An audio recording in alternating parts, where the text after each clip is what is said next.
Israel दक्षिण Lebanon पर हमला क्यों कर रहा है? असली मकसद क्या है? 28 फरवरी 2026 वो तारीख जिसने पूरे मिडिल ईस्ट की तस्वीर बदल दी।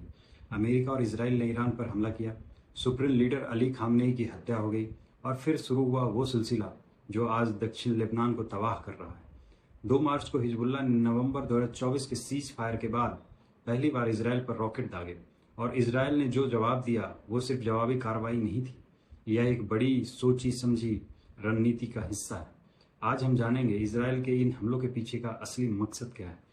पहला मकसद है सिक्योरिटी बफर जोन बनाना। इसराइल का कहना है कि वो सिर्फ अपनी सीमा सुरक्षित करना चाहता है। रक्षा मंत्री इसराइल काट्ज ने कहा कि सेना को निर्देश दिया गया है कि वह दक्षिण लेबनान में ऐसे ठिकाने कब्जे में ले जो इजरायली उत्तरी बस्तियों को हिजबुल्लाह के हमलों से बचा सके, और यह तब तक जारी रहेगा जब तक उत्तर के निर्वासियों की सुरक्षा सुनिश्चित नहीं हो जाता। लेकिन यह बफर जोन अब सिर्फ सीमा तक सीमित नहीं है। नेतन्याहू ने 29 मार्च को नॉर्दर्न कमांड से वीडियो जारी करते हुए कहा, मैं अपनी बफर जोन को और एक्सपेंड करने का आदेश दिया है। दूसरा मकसद हिजबुल्लाह को हमेशा के लिए खत्म करना।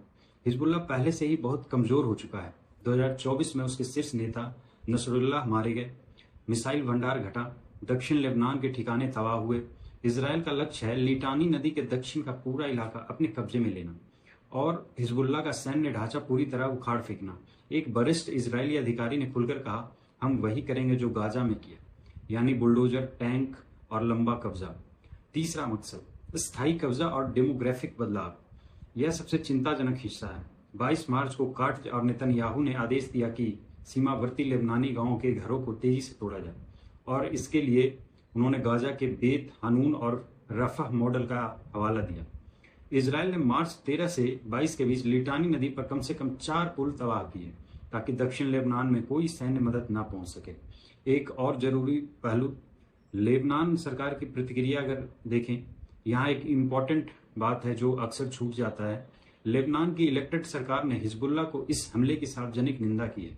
उसने कहा है, युद्ध और शांति के फैसले सिर्फ लेबनानी राज्य के हाथ में है। सरकार ने हिजबुल्लाह की सैन्य गतिविधियों पर रोक लगाने और उसके हथियार सरकारी नियंत्रण में देने की मांग की है।